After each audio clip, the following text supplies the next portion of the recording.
What is going on, everybody? John Middlekauff, GoLow podcast. Here on Sunday afternoon, Augusta is here, baby.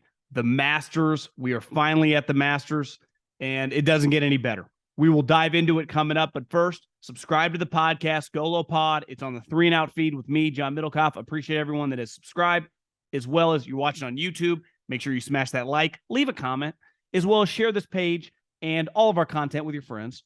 If you're listening on AMP, we greatly appreciate you. Download that AMP app on your smartphone and listen away every single day, all week long. All of our content up, live, always. Before we dive into the Masters, can I tell you about my friends?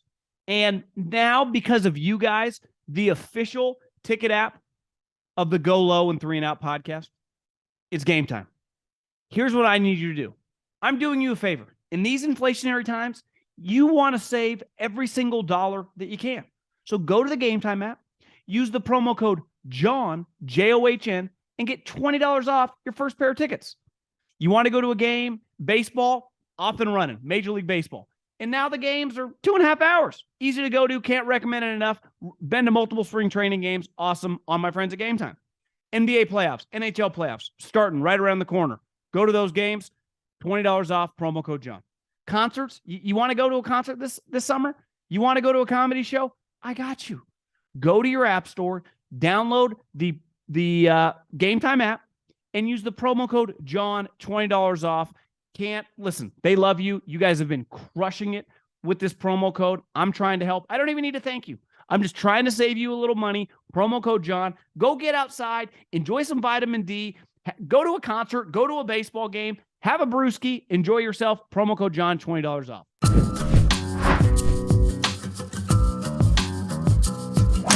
Here's the plan. We are going to start at 5 and work our way down to 1 of the things leading in to this Masters that I'm most excited about. And come Wednesday, we'll react to a bunch of the press conferences, some of the buzz, on property, and Sobel will come on. Today, just a little preview edition. I'm super excited. Played golf Sunday morning. I'm in the mood. I'm in the golfing mood. This is, really for me, this is football special because our listenership is so big. It's the biggest sport in America. It's when, from a business standpoint, it means the most for our operation. But in terms of golf, I don't play football anymore. I haven't played football since high school. I play golf like twice a week. So my relationship with the sport is just so much different. This is probably my favorite event of the year, any sport. It's unique too. A golf tournament's Thursday through Sunday. So it's a week long. The importance of this tournament, I think, speaks for itself. When Tiger won it, in 2019, most watch Masters ever, 19 million people. I think last year, in kind of a blowout with Scottie Scheffler, was like over 10 million people. To put it in perspective, NBA playoff games do 2-3 million people, right? So, this is a big boy event. This is easily the biggest golf tournament in America. I think it's the biggest golf tournament of the year. I think some people across the pond might argue that, but I would say when you hear most golfers talk, there are some of those, the dudes from Ireland that say that the Open or some of the Euros, the Open means more, but I don't know. I think the Masters, you're a Masters champion, the green jacket, it separates you. And that's why I'm going to start with number 5. And I would say historically, since this guy has come on the tour since 1996, he was pretty consistently always number 1. I don't care who you were talking to. He was usually the lead story. In my lifetime, there are 2 guys that are head and shoulders above everyone else in terms of cultural importance, in terms of the way they move the needle, in terms of their own talent, in terms of their longevity, in terms of their brand, and that's Michael and Tiger. And both those 2 guys came onto the scene well before the internet. Obviously, Michael well before. And they're the 2 most famous athletes in my life. I would say they're the 2 most universally liked and respected athletes of my life. And, Tiger, what makes golf more unique than Tom Brady's an outlier. He played till 45. But most athletes in their late 30s, at 40, it's over. You can play technically forever in golf, especially in your 50s and 60s. But Tiger has a body that really is more, it parallels like a dude in the NFL in like the late 70s, early 80s. He's got fused back, replaced knee. He had a shattered ankle that is basically put together by who knows what. He would never tell you. And I think last year he was the number one story, even though like he was never going to win it. But just that, it was announced the week before that Tiger Woods was going to play in the Masters. And then the dude made the cut. And remember, he had to grind to make the cut. Now, I looked at it today, like, well, what did he finish at? I knew it wasn't great. He shot 78 over the weekend. He finished 13 over par. I think he was tied for 47th, the worst finish in his life at the Masters. And part of it, I heard Trevor Immelman on a podcast say that, give or take, it's like 17.5 to 18.5 thousand steps. So this is like this morning, I walked at TPC Scottsdale. And hell, by whole 15, I was pretty tired. But I like to, a couple days a week walk. It's just an easy cardio, mix it up, not on a treadmill or something. I probably should get a push cart, but I got kind of a skinnier bag, so I carried it. I was shot by like hole 15, 16. And I checked when the round ended, and, I just used my phone that's kind of in my pocket, in my bag. So it's not perfect, but said around 15,000 steps. Now, the difference is I've never been to Augusta. I actually, ironically, played with a guy today who'd been there multiple times. And we've all heard people talk about this. I would imagine some people listening to this either have been or know people that have been. Everyone always says that television, and this is just in general in golf, does not do Augusta justice about the undulation. It's a very hilly course. It's not an easy walk. So Tiger Woods, who really can't play very much, mainly because of his ankle, it is a struggle for him to walk. Now, it's hard because rumors with Tiger are hard to, validate. Things get out there in the ether and they just kind of become true, and Tiger's kind of cloak and dagger. But there have been rumors on the interweb and through people in the golf media that it was a struggle after Tiger, who kind of, I would say, a little bit of a surprise when he played Riv. And, 2 of those 4 rounds looked pretty good. Was out driving Rory, was out driving JT, but it was hard for him. And rumors were that it was very, very hard for his body to bounce back after that. And listen, I think the days I would love to see him in contention, I don't know if it's realistic. Him just being at the event is a really big deal. I mean, a very, very big deal. He's a headliner. He's the biggest name in the history of golf. I mean, the history of golf. Jack is more accomplished. To me, the only name, to me, Arnold Palmer is a bigger name than Jack Nicklaus. But I think Tiger Woods, again, I'm biased. He's my, I would say, peer age group. I'm younger than him, but I just think he comes to an event, he changes it. I think a successful week one is for him. Remember last year, there were times where you're like kind of cringing. You're like, is this guy going to make it? He's mentally tough. He was never going to tap out at Augusta. He did, I think, at the PGA Championship, he went home. But, I think this will tell us. He'll talk either Monday or Tuesday about what it's been like since Riv. Listen, I think a very, very successful week would be like a top 25. And last year, that was right around 3-4 over par. It'll be interesting to see if it plays a little harder because they've, lengthened some of the holes. But I think the number one thing with Tiger, because as we saw at Riv, his swing speed, his ability to play. This is a unique course where all these guys, all the former players, all the older players, all the experience. You got to know where to miss. It's a unique tournament because it's the smallest field of all the big tournaments, not like WGC made-up tournaments. Of all the majors, there's 89 players. Top 50 in ties get it, make the cut. So he's never missed the cut. He'll make the cut, I would assume. And then it's just, how does he play over the weekend? Because last year was a big, big struggle for him. It would be cool to see him have a couple moments.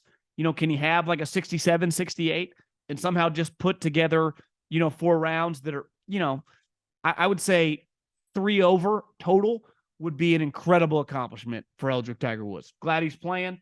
And I like I said, I think anything sniffing top 25-ish would be, stand up and give him a golf clap worthy. Number 4. Now that Tiger has kind of transitioned into this, he hates this because he's not like, a ceremonial golfer, but he's closer to that at this point, given his injuries, than he is some guy that's consistently playing on tour, because he's not. But there is a group that was basically created because of him. And all these guys, to a man, say they idolized him growing up. They idolized him growing up. How could you not? Because if you were a junior golfer that is under 30 years old, he would have been your Michael Jordan. And there's a group of guys, right? There are Americans, and I'm talking the American guys. Dustin Johnson, Jordan Spieth. There are guys that have won this tournament that I would put in that category. So I'm not putting them. I'm talking about guys who are highly thought of, who are major champions, who have not won this event, who are going to be on our Ryder Cup and our President's Cup for the foreseeable future. And can they get it done? And eventually, some of these guys over the next 5-6 years will probably win this tournament. But like, I hope a couple of these guys are in contention this week. Justin Thomas, who it was either a year ago or a year and a half ago, got Bones on his back. Phil Mickelson's former caddy. Obviously, Bones has caddied at this tournament when Phil won it 3 times. And I was looking at JT's record. He was T8 last year. He was tied for 21st the year before, and he was 4th in 2020. So he has had recent success at this tournament. Now, he's not playing that well for his standards this season. He's a guy that I typically bet in a lot of these tournaments. I'm not touching him. I just don't trust what I see. His putter's been terrible. But anytime that you have an experience like that on your bag, Jim just knows what to do at this course to stay in contention.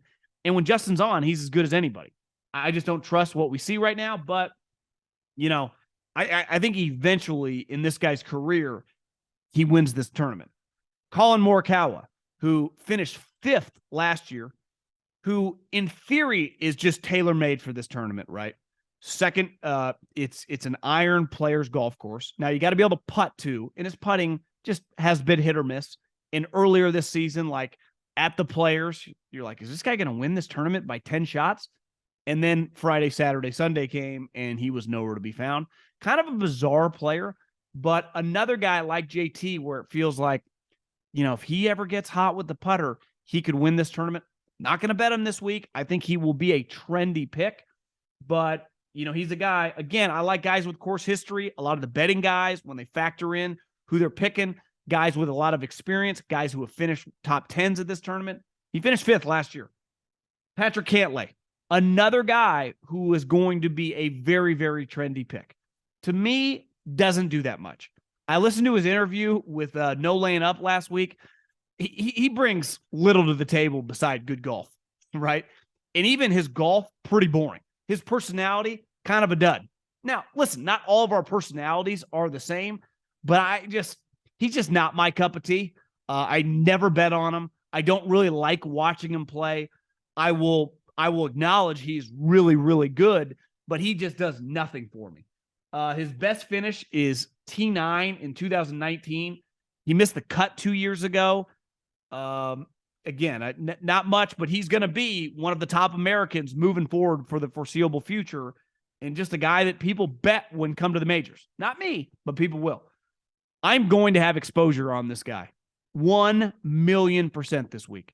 And for a long time, it was like, why does this guy win enough? Then he kind of started winning a little bit, and it's like, when is this guy going to win a major? And I had a little birdie tell me in the golf business that Xander at Austin, now he ended up losing to Rory, but early in that week, the practice rounds and then the group stage, it was like we were around Xander, and he had that look in his eye. And Xander's finished top 3 here multiple times. I'm having exposure. You can find him right now, 21, 22 to 1.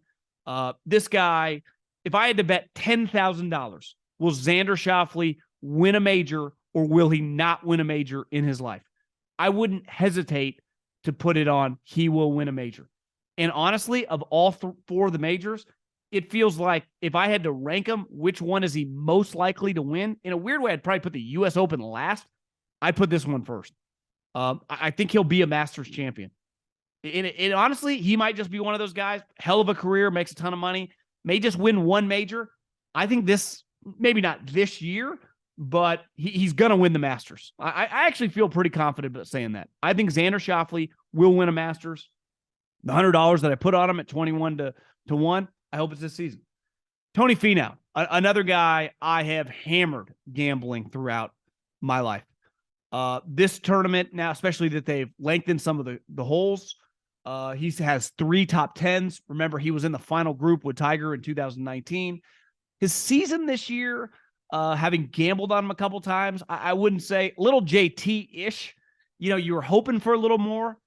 But to me, like JT, you could look up on Saturday and he could be right in the mix to be one of the last groups headed into Sunday. So I'd never sleep on Tony Finau in any of these big tournaments. He's easy to root for. I think a lot like Xander, feels inevitable he's winning a major. Now, I would say different than Xander, you could convince me he wins any of the 4 majors at some point in his career, right? If you told me in 10 years, Tony finishes with 2 majors, a PGA and an Open championship, it's believable. Like, to me, it's not inevitable that he wins the Masters, but he's going to be in the mix all the time. A little bit like a poor man's, again, poor man's. This guy was much better. DJ, and we'll see. Maybe we'll get into DJ here in a little bit. And then this other group of guys like Max Homa, never really had success here. Cam Young's played here 1 time, missed the cut last year. Willie Zalatoris, who has, he's been in the mix here. Problem is he's looked kind of like a shell of himself coming back from that back injury. Sam Burns, another guy, miscut here. Those guys are going to be stalwart American players, especially Burns, Homa, and Young. We'll see if Zalatoris and the injuries, but it's hard to pick any one of those guys. I know Burns just looked phenomenal at Austin Country Club, but to me, that group, like, this is a big course on experience, feel like a year away. Number 3.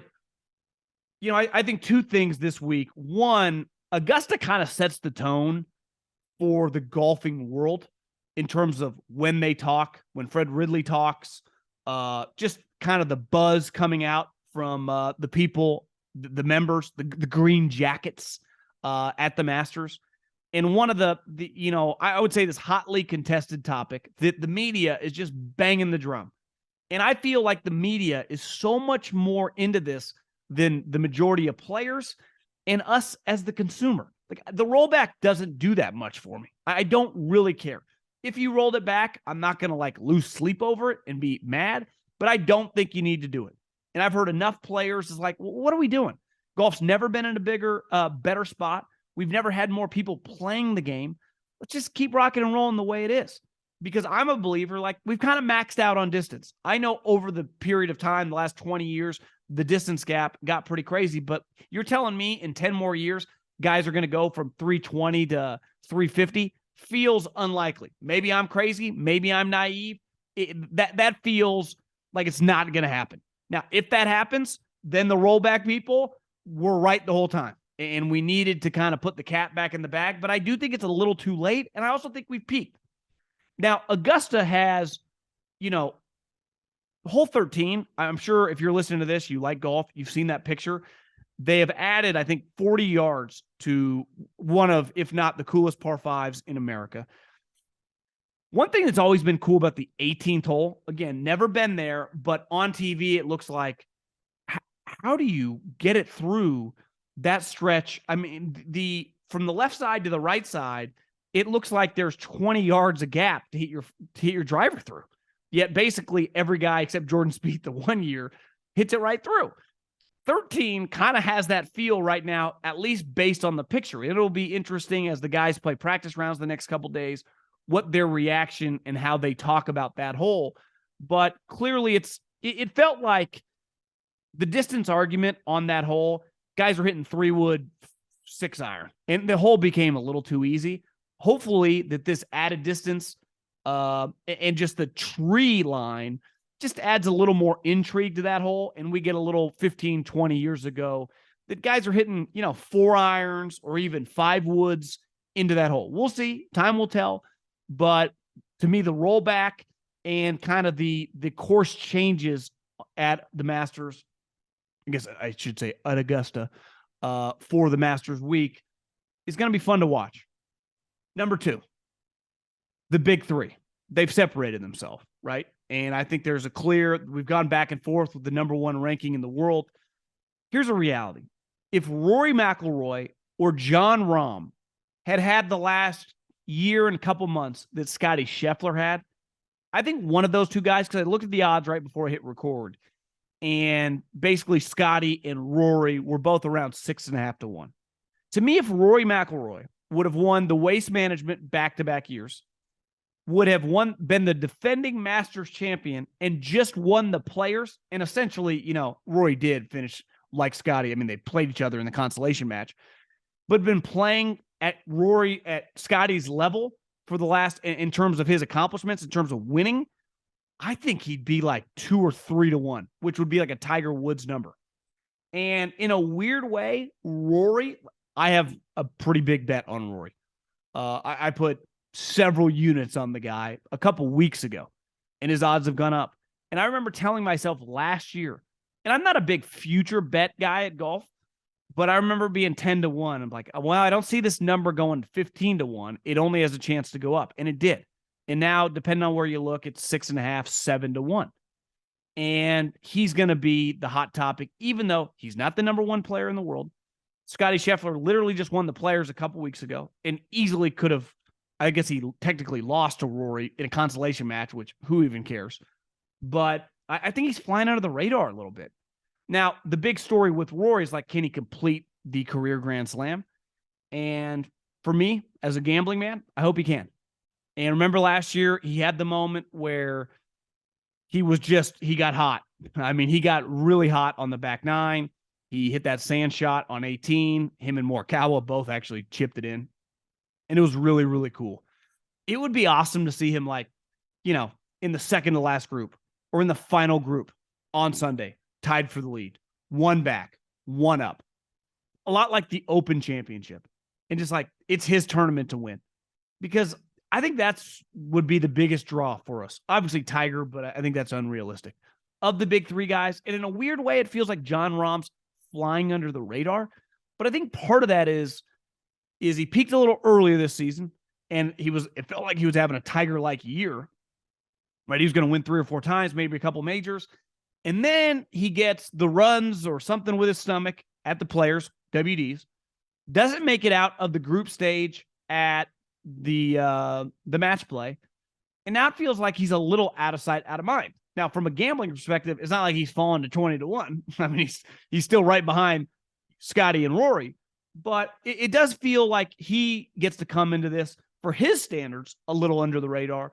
But for the number one player in the world, with all he's accomplished, it's crazy, how it's weird. Like, he has pressure on him because he's a great player, and anytime you go through one of these stretches, but it doesn't feel like Scottie gets judged. And maybe this is just Rory's been around much longer. He's more accomplished.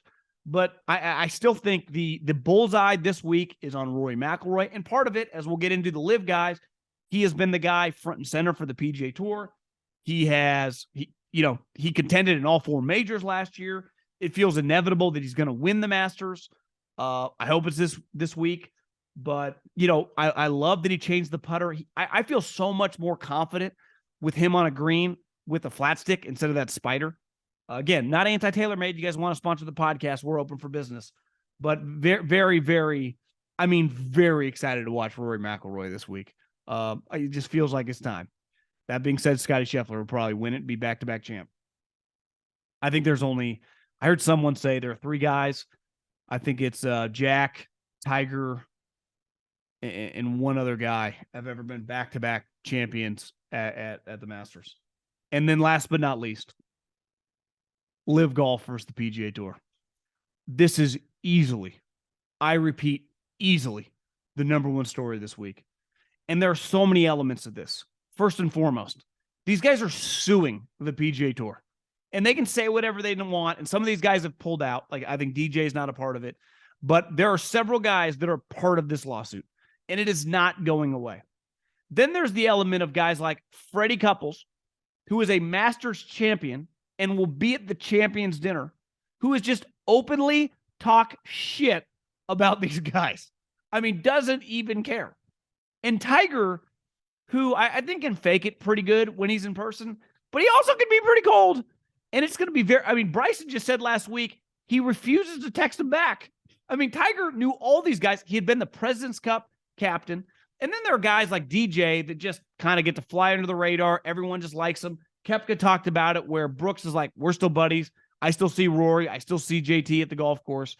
The element, and I think we're going to get this on Monday and Tuesday, there are going to be guys who have no problem talking shit and blasting these guys. And then there are going to be these guys who are very pro PGA Tour.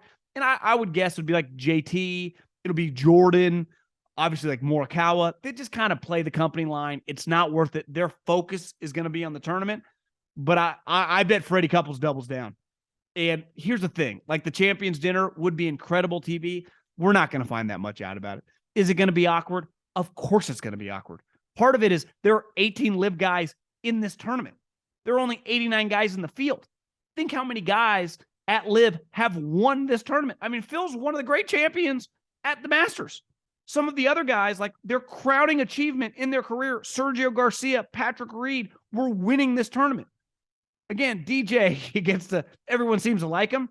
And to me, he's going to be fascinating from a playing standpoint. Iron sharpens iron. And think about this season. Guys going head to head, right? At Waste Management. Scottie versus Rahm, right? Last week, or a couple weeks ago at the match play, it was Rory, it was Scottie, it was Sam Burns, it was Cam Young. Every single week at these big tournaments, Max Homa versus whoever have been going toe-to-toe. They have been going at it. And I don't know, man. It's very, very hard to judge the situation at LIV Golf. I mean, they have no access to good courses. They just don't. Because all the major courses, all the tournaments that are in the PGA rotation aren't doing business with them. And then there are a lot of country clubs that, one, don't have PGA events, but just aren't going to do business with LIV Golf. And then there's probably an element of courses that might do business with LIV Golf, but don't have the infrastructure to put stands, to have guys park. It just doesn't work. So I just, as Sobel told me last week, they played in Orlando at a fucking Muni. At a Muni that costs like $55, $60. Now, on the bright side, Koepka won. And he's a guy, 4-time major champion. But what do you make of that? Like, I don't know what to make, and no one does. And Cam Smith, DJ, once upon a time, Bryson was one of the best players on the planet. That's separate from him getting buff and hitting bombs. Like, he was legitimately one of the best players on the planet. He was one of the up-and-coming star young Americans. And now he's terrible. But is he terrible because they're playing these shitty courses? Like, would he be better off on the PGA courses? Probably. Does he? My logic on Bryson, why I've gambled on him a couple times at LIV, and it has not been smart, is because you're like, well, this guy has some pride. He works hard in theory, but maybe he's not. Maybe it's injuries. Maybe he's a shell of himself. I don't know. So the only way for LIV to get some like validation that they're not just playing some joke schedule / like their events mean something, they're going to need several guys to be in competition. Several guys. It can't just be like, DJ finished 6th. Can they get like 4 guys in the top 15? Because if they do that, it's like DJ, Cam Smith. Listen, Bryson sucks at this course. Patrick Reed, who I just think finished 2nd to Brooks. Some of those type guys, some of their younger, under 35, 40 guys to just be in the mix. Cam Smith. I'm trying to even think, most of their guys are so old. Hell, even one of their older guys, like Louis or Sergio or one of those type guys, have a moment. Because if they can, not that it changes much. I don't think more people are going to watch LIV Golf, but it would just quiet some of the noise of that tour. Those guys are just shot. They've all accepted the money. They don't care anymore. Because that's kind of what it feels like. I mean, really. And then there is no way to kind of go, well, Koepka shot 15 under. What does that mean? No one knows what that means. If you win, like when Sam Burns won the match play, it was very, very easy to understand the meaning of that, right? It was like, God, look at all these guys he beat. Or when Cam Young took down Rory McIlroy, I was like, what a win, right? When Sam Burns beat Scottie Scheffler, we can put that into context. When Scottie Scheffler won the Players and kicking everyone's ass, you're like, that's impressive. Like Koepka winning at Orlando, the biggest range in America, driving range that is, no one really knows what to say. Like, is he good again? Does he have a shot? Maybe he does. Like if Koepka's tied for the lead on Saturday, and DJ is 4th, and Cam Smith is 8th. Be a really, really big deal for Greg Norman and LIV. But if none of their guys are in the top 10, people are just going to keep talking shit. People are going to double down. And I'm not even talking like the Fred Couples. I'm talking everybody that follows golf. It's going to hard take that stuff seriously if none of their guys are in the mix. Last year, they had a moment. DJ, Bryson, I think both finished tied for 6th at the PGA Championship. They need more of that. If they get that, at least you can bring some respect to their tour. But buckle up. Get ready for the fireworks, baby. Augusta's here.